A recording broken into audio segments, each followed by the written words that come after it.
பாண்டியன் ஸ்டோரில் அடுத்த நடக்க போகுதுன்னு வாங்க நம்ம சேனலுக்குள்ளே போய் பார்க்கலாம். நம்மளோட தங்கமயிலோட அப்பா மூலியமாக தான் நம்ம பாண்டியன் ஸ்டோர் குடும்பத்துக்கு எல்லாத்துக்குமே சரவணன் அஞ்சலி விஷயம் தெரிய போகுதுன்னு நினைக்கிறவங்க வீடியோக்கு லைக் போட்டு சப்ஸ்கிரைப் பண்ணிக்கோங்க. நம்மளோட மயிலோட அப்பா மாணிக்கம் வந்துட்டு கோவிலுக்கு போகிறாரு. அங்கே பார்த்தா நம்மளோட அஞ்சலி சரவணன் வந்து பேசிகிட்டு இருக்காங்க.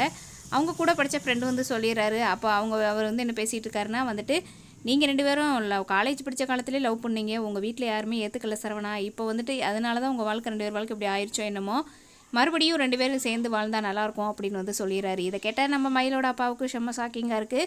அப்போ வந்துட்டு நம்ம பாக்கியத்துக்கிட்ட வந்து சொல்லிடுறாரு. அப்போ வந்து அதனால தான் என் பொண்ணை வேணான்னு சொல்லிட்டாரு அப்படின்னு வந்துட்டு இனி பாக்கியம் கலவரம் பண்ண போகிறாங்க. இன்னொரு பக்கத்தில் நம்மளோட மயிலுக்கு எல்லா விஷயமும் தெரியவும் அவங்களும் செம்ம அதிர்ச்சி ஆயிடுறாங்க. என்ன பண்ணுறதுனே தெரியலை. இதுக்கிடையில் வந்துட்டு நம்மளோட மீனாவும் இந்த விஷயத்தை வீட்டில் சொல்லவே இல்லை. இதுக்கப்புறம் நம்மளோட பாக்கியம் போய் சொன்னப்பறம் தான் தெரிய போகுது நம்ம பாண்டிஸ்டர் குடும்பத்துக்கே.